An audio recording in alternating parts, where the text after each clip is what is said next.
Tax. ಈ ಒಂದು ವಿಡಿಯೋದಲ್ಲಿ ನಾನು B Com 5th semester income tax subject ಅಲ್ಲಿ ಒಂದು ಇಂಪಾರ್ಟೆಂಟ್ ಕಾನ್ಸೆಪ್ಟ್ ಅನ್ನ ಎಕ್ಸ್ಪ್ಲೈನ್ ಮಾಡ್ತಾ ಇದ್ದೀನಿ. ಇನ್ನೂ ಯಾರಾದರೂ ನನ್ನ ಚಾನಲ್ ಅನ್ನ ಸಬ್ಸ್ಕ್ರೈಬ್ ಮಾಡ್ಕೊಂಡಿಲ್ಲ ಅಂತಂದ್ರೆ ಈಗಲೇ ಸಬ್ಸ್ಕ್ರೈಬ್ ಮಾಡಿಕೊಂಡು ವಿಡಿಯೋನ ಕಂಟಿನ್ಯೂ ಮಾಡಿ. ಆ ಇಂಪಾರ್ಟೆಂಟ್ ಕ್ವಶನ್ ಏನು ಅಂತ ನಾವು ನೋಡೋದಾದ್ರೆ ರೆಸಿಡೆನ್ಷಿಯಲ್ ಸ್ಟೇಟಸ್ ಅನ್ನ ನಾವು ಹೇಗೆ ಕಂಡುಹಿಡಿಯೋದು ಅನ್ನೋದನ್ನ ನಾವು ಈ ಒಂದು ವಿಡಿಯೋದಲ್ಲಿ ಕಲ್ತ್ಕೊಳ್ಳೋಣ. ಫಸ್ಟ್ಲಿ ರೆಸಿಡೆಂಟ್ ಅಂದರೆ ಯಾರು ಅಂತ ನಾವು ತಿಳ್ಕೊಳ್ಳೋಣ. ಯಾರು ಎಲ್ಲ ಬೇಸಿಕ್ ಕಂಡೀಷನ್ ಅನ್ನ ಫುಲ್ಫಿಲ್ ಮಾಡಿರ್ತಾರೆ ಅವರನ್ನ ರೆಸಿಡೆಂಟ್ ಅಂತೀವಿ. ಯಾರು ಫುಲ್ಫಿಲ್ ಮಾಡಿರಲ್ಲ ಅವರನ್ನ ನಾನ್ ರೆಸಿಡೆಂಟ್ ಅಂತ ಹೇಳಿ ಕರಿತೀವಿ. ರೆಸಿಡೆಂಟ್ ಅಲ್ಲಿ 2 ಟೈಪ್ ಇದೆ, resident and ordinary resident, resident but not ordinary resident ಅಂದ್ಬಿಟ್ಟು. ರೆಸಿಡೆಂಟ್ ಅಂಡ್ ಆರ್ಡಿನರಿ ರೆಸಿಡೆಂಟ್ ಅಂತಂದ್ರೆ fulfils both the additional conditions. 2 additional conditions ಇರುತ್ತೆ. ಆ 2 ಅಡಿಷನಲ್ ಕಂಡೀಷನ್ ಅನ್ನು ಅವ್ನು ಫುಲ್ಫಿಲ್ ಮಾಡಿದ್ರೆ ಅವನು resident and ordinary resident. Next ಬಂದು ರೆಸಿಡೆಂಟ್ ಬಟ್ ನಾಟ್ ಆರ್ಡಿನರಿಲಿ ರೆಸಿಡೆಂಟ್ ಅಂತಂದ್ರೆ fulfils one R none of the additional conditions ಅಂತ ಹೇಳ್ಬೋದು. ಇವನನ್ನ ರೆಸಿಡೆಂಟ್ ಬಟ್ ನಾಟ್ ಆರ್ಡಿನರಿಲಿ ರೆಸಿಡೆಂಟ್ ಅಂತ ಹೇಳಿ ಕರಿತೀವಿ. ಬೇಸಿಕ್ ಕಂಡೀಷನ್ಸ್ ಮತ್ತೆ ಅಡಿಷನಲ್ ಕಂಡೀಷನ್ಸ್ ಅಂತ 2 ಇದೆ. ಬೇಸಿಕ್ ಕಂಡೀಷನ್ ಅಲ್ಲಿ 182 ಡೇಸ್ ಇನ್ ಪ್ರೀವಿಯಸ್ ಇಯರ್ ಅಂತಂದ್ರೆ ಹಿಂದೆ ಇಯರ್ ಅಲ್ಲಿ 182 ಡೇಸ್ ಅವನು ಸ್ಟೇ ಆಗಿರಬೇಕು. At least 60 days in previous year and at least 365 days in preceding previous years. Last year ಅಲ್ಲಿ 60 ಡೇಸ್ ಆದ್ರೂ ಇರಬೇಕು ಅಥವಾ at least 365 days preceding previous 4 years ಅಲ್ಲಿ ಅವನು ಇರಬೇಕಾಗುತ್ತೆ. ನೆಕ್ಸ್ಟ್ ಅಡಿಷನಲ್ ಕಂಡೀಷನ್ ಬಂದು at least 2 years out of 10 preceding previous years and at least 730 days in the past 7 preceding previous years. ಇದಿಷ್ಟು basic condition ಮತ್ತೆ ಅಡಿಷನಲ್ ಕಂಡೀಷನ್. ಇದನ್ನ ಚೆನ್ನಾಗಿ ನೆನ್ಪಿಟ್ಕೊಳ್ಳಿ, ಪ್ರಾಬ್ಲಮ್ ಸಾಲ್ವ್ ಮಾಡಬೇಕಾದ್ರೆ ನಮಗೆ ಬೇಕಾಗುತ್ತೆ. ನೆಕ್ಸ್ಟ್ ಬಂದು ನಾವು ಚೆನ್ನಾಗಿ ನೆನ್ಪಿಟ್ಕೋಬೇಕಾಗಿರುವಂತಹದ್ದು 2 ವಿಚಾರನ. ಒಂದು ಡೇಟ್ಸ್ ಅಂತಂದ್ರೆ ಡೇಟ್ಸ್ ಇಂದ ಇನ್ನೊಂದು ಡೇಟ್ಗೆ ಎಷ್ಟು ಗ್ಯಾಪ್ ಇದೆ, ಎಷ್ಟು ಡೇಸ್ ಇದೆ ಅನ್ನೋದನ್ನ ಕ್ಯಾಲ್ಕುಲೇಟ್ ಮಾಡೋದನ್ನ. ಆ ಡೇಸ್ ನಮ್ಗೆ ಕ್ಯಾಲ್ಕುಲೇಟ್ ಮಾಡ್ಬೇಕಂದ್ರೆ ಒಂದು ತಿಂಗಳಲ್ಲಿ ಎಷ್ಟು ಡೇಟ್ಸ್ ಇದೆ ಅಂತ ನಮ್ಗೆ ಗೊತ್ತಿರಬೇಕು. ಅದರಿಂದ ಈ ಡೇಟ್ಸ್ ಹೇಗೆ ಕ್ಯಾಲ್ಕುಲೇಟ್ ಮಾಡೋದು ಅನ್ನೋದನ್ನ ನಾವು ಚೆನ್ನಾಗಿ ಗೊತ್ತು ಮಾಡ್ಕೊಂಡಿರ್ಬೇಕು.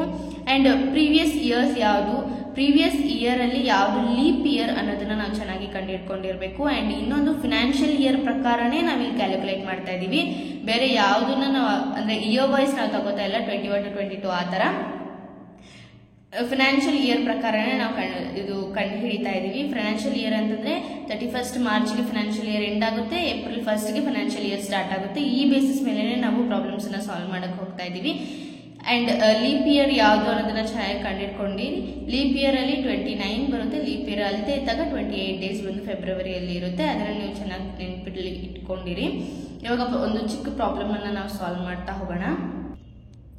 ಇಲ್ಲಿ ನೋಡಿದ್ರೆ Kishore went to England for studies on 5/8/2021. Kishore went to England for studies on 5/8/2021 ಅಂದಾಗಲೇ ನಮಗೆ ಅರ್ಥ ಆಗಬೇಕು ಅವನು ಹಿಂದೆ ಇಯರ್ಸ್ ಎಲ್ಲ ಇಂಡಿಯಾದಲ್ಲೇ ಇದ್ದ ಅಂತ ಅಂದ್ಬಿಟ್ಟು. And come back to India on 25/2/2022. ಇಂಡಿಯಾಗೆ ಅವನು ವಾಪಸ್ 25/2/2022ಗೆ ವಾಪಸ್ ಬಂದಿದ್ದಾನೆ. And he had not been out of India before ಅಂತಂದ್ರೆ ಇಂಡಿಯಾದಿಂದ ಅವನು ಈಚೆ ಇರಲಿಲ್ಲ, ಔಟ್ ಆಫ್ ಕಂಟ್ರೀಸ್ ಅಲ್ಲಿ ಬಿಫೋರ್ ಇದ್ದೇ ಇಲ್ಲ ಅವನು ಯಾವತ್ತೂ. And what is status of his resident for assessing year 2022 to 23. ಇದಿಷ್ಟು ನಾವು ಬರಿಬೇಕಾಗುತ್ತೆ. ಅಂಡ್ ಈ ಒಂದು ಪ್ರಾಬ್ಲಮ್ ಅಲ್ಲಿ ನಾನು ಬರೆಯೋದನ್ನ ಮರ್ತಿದ್ದೀನಿ.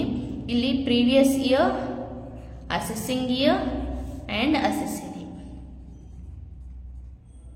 ಇದು ಇಷ್ಟನ್ನು ನೀವು ಬರಿಬೇಕಾಗುತ್ತೆ. ಇದನ್ನ ಬರೆಯೋದನ್ನ ಮರ್ತೋಗ್ಬೇಡಿ. ಸರಿ, ಪ್ರೀವಿಯಸ್ ಇಯರ್ಸ್ ಅನ್ನ ನಾವು ಪ್ರೀವಿಯಸ್ 10 ಇಯರ್ಸ್ ಅನ್ನ ಕ್ಯಾಲ್ಕುಲೇಷನ್ಗೆ ತಗೋಬೇಕಾಗುತ್ತೆ. ಇಲ್ಲಿ 22ಗೆ ಅವನು ವಾಪಸ್ ಬಂದಿರೋದ್ರಿಂದ ನಾವು ಈ ಇಯರ್ ಅನ್ನ ಕನ್ಸಿಡರ್ ಮಾಡ್ತೀವಿ. ಅಂದ್ರೆ 21 to 22 ಈ ಇಯರ್ ಅನ್ನ ನಾವು ಕನ್ಸಿಡರ್ ಮಾಡ್ತೀವಿ. 21 to 22 ಇಂದ ಪ್ರೀವಿಯಸ್ 10 ಇಯರ್ಸ್ ವ್ಯಾಲ್ಯೂಸ್ ಬಂದು ನಾವು ಬರ್ಕೊಂಡಿರ್ತೀವಿ. 11 to 12 ತನಕ ನಾವು ಬರೆದಿಟ್ಕೊಂಡಿರ್ತೀವಿ. And details of his stay, ಅವನು ಎಷ್ಟು ದಿನ ಸ್ಟೇ ಆಗಿದ್ದಾನೆ ಅನ್ನೋದ್ರ ಬಗ್ಗೆ ನಾವು ಇಲ್ಲಿ ವಿಚಾರ ಮಾಡಬೇಕಾಗುತ್ತೆ. 366 ಡೇಸು ಇದು ಲೀಪ್ ಇಯರ್ ಆಗಿರೋದ್ರಿಂದ 365 365 365 366 365 365 365 366 ಅವನು ಯಾವಾಗ ಈಚೆ ಹೋಗಿದ್ದಾನೆ, 5/8/21 ಈಚೆ ಹೋಗಿದ್ದಾನೆ. 5/8/21 ಅಂತಂದ್ರೆ 5/8/21 ಅಂತಂದ್ರೆ ನಮಗೆ 20 to 21 ಅಂತಂದ್ರೆ ಇದಕ್ಕೆ ಫಿನಾನ್ಷಿಯಲ್ ಇಯರ್ ಬಂದು 19 to 20 ಬೀಳುತ್ತಲ್ವಾ. ಇವಾಗ ಏಪ್ರಿಲ್ 1 ಇಂದ ಮಾರ್ಚ್ 31ಗೆ 19 to 20 ತನಕ ಇದು 365 ಡೇಸ್ ಅವನು ಇಲ್ಲೇ ಇರ್ತಾನೆ. ಅಂಡ್ ನೆಕ್ಸ್ಟ್ ಬಂದು ಇಲ್ಲಿ ನಮಗೆ ಮುಗೀತು ಫಿನಾನ್ಷಿಯಲ್ ಇಯರ್ 31ಗೆ ಮುಗೀತು, 21 ಮುಗಿಯುತ್ತೆ, 22 ಬಂದು ಏಪ್ರಿಲ್ 1 ಇಂದ ಸ್ಟಾರ್ಟ್ ಆಗುತ್ತೆ. ಅದನ್ನ ನಾವಿಲ್ಲಿ ಕಂಡು ಹಿಡಿಬೇಕಾಗುತ್ತೆ. ಆ ಕಂಡು ಹಿಡಿಯೋದು ಹೆಂಗೆ ಕಂಡು ಹಿಡಿತೀವಿ ಅಂತಂದ್ರೆ 1/4/21 to 5/8/21 ತನಕ ಎಷ್ಟು ಡೇಸ್ ಇದೆ ಅನ್ನೋದನ್ನ ನಾವು ಕ್ಯಾಲ್ಕುಲೇಟ್ ಮಾಡಬೇಕು. ಇಲ್ಲಿ ನೋಡಿ 1/4/21 to 5/8/21 ತನಕ ನಮಗೆ ಎಷ್ಟು ದಿನಗಳಿದೆ ಅನ್ನೋದನ್ನ ನಾವು ಕ್ಯಾಲ್ಕುಲೇಟ್ ಮಾಡಬೇಕು. ಅವಾಗ ಆ ರೀತಿ ಕ್ಯಾಲ್ಕುಲೇಟ್ ಮಾಡಿದಾಗ ನಮಗೆ 127 ಡೇಸ್ ಬಂದು ಆನ್ಸರ್ ಬರುತ್ತೆ. ಅದಾದ್ಮೇಲೆ 5/8/21 ತನಕ ಕ್ಯಾಲ್ಕುಲೇಟ್ ಮಾಡಿದ್ದಾದ್ಮೇಲೆ ನೆಕ್ಸ್ಟ್ ಬಂದು ಅವನು ಇಂಡಿಯಾಗೆ ಮತ್ತೆ ಯಾವಾಗ ಬರ್ತಾನೆ ಅಂತ ಕ್ವಶನ್ ಕೊಟ್ಟಿದ್ದಾರೆ ನೋಡಿ. ಇಲ್ಲಿ 25 to 22ಗೆ ಅವನು ಮತ್ತೆ ವಾಪಸ್ ಬರ್ತಾನೆ. ಅವಾಗ ಅಲ್ಲಿಂದ 25 to 2022 ಇಂದ ನೆಕ್ಸ್ಟ್ 31/3/22 ತನಕ ನಾವು ಕ್ಯಾಲ್ಕುಲೇಟ್ ಮಾಡಬೇಕಾಗುತ್ತೆ. ಅಂದ್ರೆ ಆ ಇಯರ್ದು ಮಾತ್ರ ಕ್ಯಾಲ್ಕುಲೇಟ್ ಮಾಡಬೇಕಾಗುತ್ತೆ. 21 to 22 ಫಿನಾನ್ಷಿಯಲ್ ಇಯರ್ದು ಮಾತ್ರ ನಾವು ಕ್ಯಾಲ್ಕುಲೇಟ್ ಮಾಡಬೇಕಾಗುತ್ತೆ. ಅವಾಗ ಅವನು ಅಲ್ಲಿ 35 ಡೇಸ್ ಇರ್ತಾನೆ. ಇವೆರಡನ್ನು ಆ್ಯಡ್ ಮಾಡಿದ್ರೆ 127 ಡೇಸ್ ಆ್ಯಂಡ್ 35 ಡೇಸ್ ಇವೆರಡನ್ನು ಆ್ಯಡ್ ಮಾಡಿದ್ರೆ 162 ಡೇಸ್ ಬರುತ್ತೆ. ಈ 162 ಡೇಸನ್ನು ನಾವಿಲ್ಲಿ ಬರಿತೀವಿ.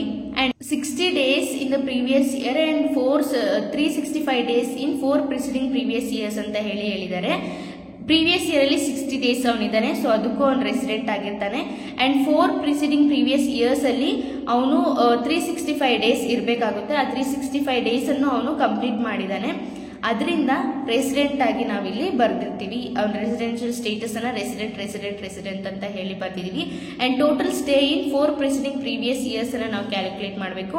ಈ 4 ಪ್ರಿಸಿಡಿಂಗ್ ಪ್ರೀವಿಯಸ್ ಇಯರ್ಸ್ ಅಲ್ಲೂ ಅವನು ಎಷ್ಟು ದಿನಗಳು ಇದ್ದಾನೆ ಅನ್ನೋದನ್ನ ನಾವು ಕ್ಯಾಲ್ಕುಲೇಟ್ ಮಾಡಿದಾಗ 1461 ಡೇಸ್ ಅವನು ಇದ್ದಿರ್ತಾನೆ.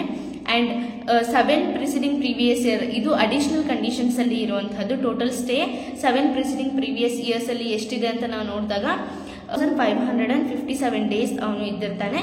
ಸೊ ಅವನು ರೆಸಿಡೆಂಟ್ ಅಂತ ಹೇಳಿ ನಾವು ಬರಿಬಹುದು. ನೆಕ್ಸ್ಟ್ ಇನ್ನೊಂದು ನಾವು ಟೇಬಲ್ ಅನ್ನ ಮಾಡಬೇಕಾಗುತ್ತೆ. ಸ್ಯಾಟಿಸ್ಫೈಡ್ ಅಥವಾ ನಾಟ್ ಸ್ಯಾಟಿಸ್ಫೈ ಮಾಡಿದಾನ ಇಲ್ವಾ ಅಂತ ಕಂಡೀಷನ್ಸ್ ಅನ್ನ, ಬೇಸಿಕ್ ಕಂಡೀಷನ್ಸ್ ಅನ್ನ ನಾವು ನೋಡೋಣ. ಇಲ್ಲಿ particular satisfied or not satisfied ಅಂತ ಹೇಳಿ ಬರೀಬೇಕು. ಬೇಸಿಕ್ ಕಂಡೀಷನ್ ಅಲ್ಲಿ stay in India for 182 days or more in preceding previous year or stay in India for 60 days or more in preceding previous year plus 365 days or more in preceding previous year. 182 days ಅವನು ಇದಾನ ಅಂತಂದ್ರೆ not applicable, ಅವನಿಗೆ ಇದು applicable ಆಗಿರಲ್ಲ. Stay in India for 60 days or more in previous year plus 365 days or more in preceding previous year, ಇದು satisfy ಆಗಿದೆ. Additional condition ಅಲ್ಲಿ resident in India for 2 years out of 10 preceding previous year, ಅದು satisfy ಆಗಿದೆ. And stay in India for 730 days or more during 7 preceding previous years, ಇದು ಬಂದು satisfy ಆಗಿದೆ. ಈ table ಅನ್ನ ನಾವು ಖಂಡಿತ ಮಾಡಲೇಬೇಕಾಗುತ್ತೆ. ಅಂಡ್ ಇದಿಷ್ಟು ಬಂದು ಈ ಒಂದು ರೆಸಿಡೆನ್ಷಿಯಲ್ ಸ್ಟೇಟಸ್ ಅನ್ನ ಕಂಡುಹಿಡಿಯೋದಕ್ಕೆ ಇರುವಂತಹ ಫಾರ್ಮ್ಯಾಟ್, ಪ್ರೊಸೀಜರ್ ಅಥವಾ ಒಂದು ಮೆಥಡ್ ಅಂತಾನೆ ನಾವು ಹೇಳ್ಬೋದು. Thank you so much for watching this video. If you have any doubts please comment below, ನಾನು ಅದಕ್ಕೆ ರಿಪ್ಲೈ ಕೊಡ್ತಾ ಹೋಗ್ತೀನಿ. ನಿಮ್ಗೆ ಏನಾದರೂ ಡೌಟ್ಸ್ ಇದ್ದಲ್ಲಿ ಅಥವಾ ನಿಮಗೆ ಇನ್ನೂ ಎಕ್ಸ್ಟ್ರಾ ಎಕ್ಸ್ಪ್ಲನೇಷನ್ ಏನಾದರೂ ಬೇಕಾಗಿದ್ದಲ್ಲಿ ನೀವು ನನಗೆ ಕಮೆಂಟ್ ಸೆಕ್ಷನಲ್ಲಿ ಕಮೆಂಟ್ ಮಾಡ್ಬೋದು. ಆ್ಯಂಡ್ ಈ ಒಂದು ಕ್ವಶನ್ ಅನ್ನ ಓದ್ಕೊಳ್ಳೋದು ಮರ್ತೋಗ್ಬೇಡಿ. 4 ಮಾರ್ಕ್ಸ್ಗೆ ಪಕ್ಕಾ ಬಂದು ಈ ಒಂದು ಕ್ವಶನ್ ಅನ್ನ ಕೇಳ್ತಾರೆ. ನಾನು ಬರೀ ಇಂಪಾರ್ಟೆಂಟ್ ಥಿಂಗ್ಸ್ನ ಮಾತ್ರ ಮಾಡ್ತಾ ಇದ್ದೀನಿ.